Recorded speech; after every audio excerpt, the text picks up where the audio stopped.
예, 더불어민주당 국민소통위원회 허위조작 감시단에서 오늘 기자회견을 하겠습니다. 허위조작 감시단장 김동아 의원, 이태영 중앙당 법률위원장, 그리고 저는 감시단장을 함께하고 있는 양문석입니다. 그러면 먼저 김동아 국민소통위원회 허위조작 감시단장의 이야기가 있겠습니다.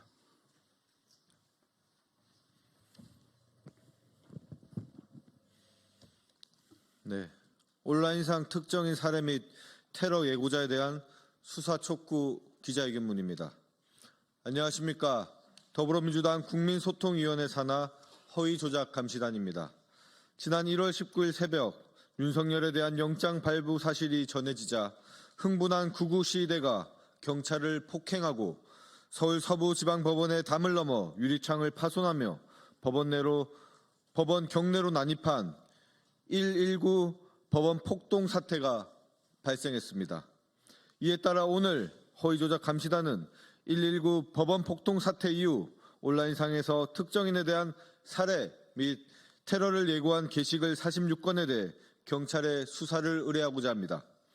이번 폭력 사태는 정광훈 목사를 비롯한 극우주의자들이 국민 저항권이라는 왜곡된 논리를 빌미로 폭력을 교사하고 민주주의의 최후의 보루인 사법부를 공격하여 민주주의를 훼손한 조직적인 테러 범죄입니다.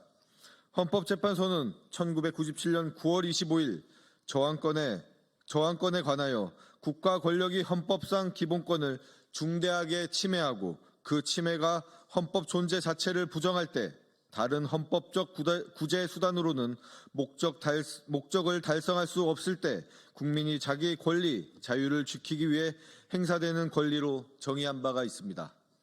그러나 19일 새벽 법원의 구속영장 발부 이후 바실리아 TV, 용만 전성 시대, 락TV 등 극우 유튜버와 지지자들은 형사소송법이 정한 구속 적부심, 상소 등 헌법적 수단을 외면하고 경찰을 폭행하며 법원 유리창을 깨는 등 폭력 행위를 자행했습니다. 이는 명백히 저항권의 범위를 벗어난 폭동과 테러에 해당합니다. 더불어민주당 법률위원회는 이번 폭동을 선동한 극우 유튜버들에 대해 소요 교사죄 및 특수건조물 침입 교사죄 등으로 고발을 검토 중입니다.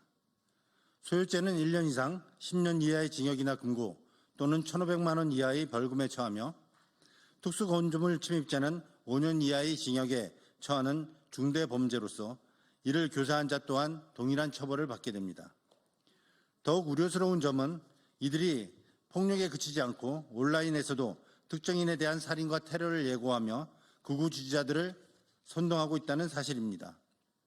19일부터 20일까지 민주파출소에 접수된 제보에 따르면 자식 새끼 믹서기로 갈아버려도 시원찮을 X, 매달아 돌팔매질을 해야 돼 등 혐오와 폭력을 선동하는 글들이 다수 유포되고 있습니다. 이러한 행위는 단순한 일탈이 아닌 극우주의자들이 조직적이고 악의적인 범죄입니다. 이러한 행위 역시 법적 처벌을 받을 수 있는 대상이라는 점을 강력히 경고합니다. 경찰은 119 법원 폭동 사태 가담자뿐만 아니라 온라인에서 특정인에 대해 살인 및 테러를 예고하는 자들에 대한 신속한 수사를 통해 두 번 다시 같은 사태가 재발하지 않도록 엄정히 대처해야 합니다. 이는 극우주의자들에 의해 인위적으로 조장된 조직적인 움직임으로 우리 사회를 혼란과 폭력으로 몰아넣은 민주주의의 단호한 응전입니다.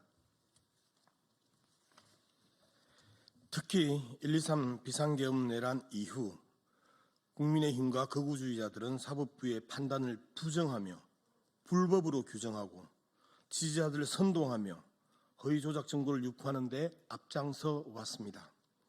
부정선거, 선거연수원 내 중국 간첩 99명 체포, 미국 이송 등 터무니없는 허위 사실들이 난무했으며 극우 행동주의 조직인 백골단을 통해 폭력과 테러를 조장하며 민주주의를 위협해 왔습니다.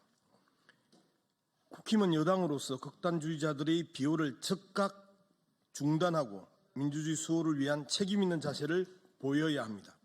만약 극우 세력의 비호에 머문다면 이는 정당으로서의 존립을 스스로 포기하는 것임을 명심해야 할 것입니다.